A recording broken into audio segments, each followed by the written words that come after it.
Tafsiri ya hilo tamko kutoka kwa Baba Mtakatifu kupitia Kongregasio ya Uinjilishaji ni kama ifuatavyo.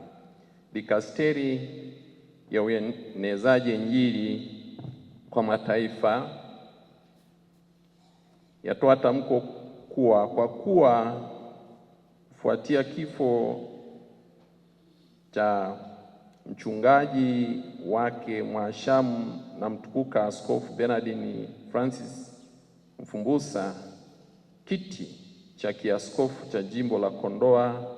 kimekuwa wazi. Dikastero hii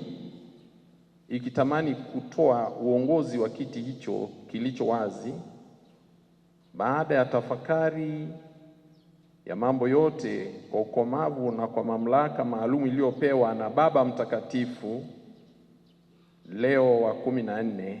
kwa mpango wa Mungu, Baba Mtakatifu anamteua na kumweka mhashamu Askofu Wilbrod Henry Kibozi, askofu msaidizi wa Dodoma, kuwa msimamizi wa kitume wa jimbo la Kondoa, wakati kiti kikiwa wazi, na kwa ridhaa ya kiti kitakatifu inampa yeye mamlaka yote ambayo sheria inamhusu msimamizi wa kitume mpaka pale atakapochaguliwa askofu mpya. Imetolewa leo Roma kutoka ofisi ya Dikasterio ya Uenezaji wa Injili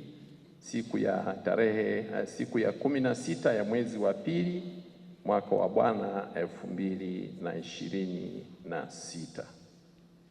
Kwa tamko hili, kama tulivyotaarifiwa na balozi wa Baba Mtakatifu nchini, masuala yote katika kipindi hiki cha mpito na kuanzia sasa,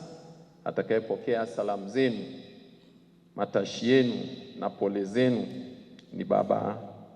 Wilbrod, Askofu Wilbrod Kibozi, ambaye ni askofu msaidizi wa jimbo la Dodoma. Kristo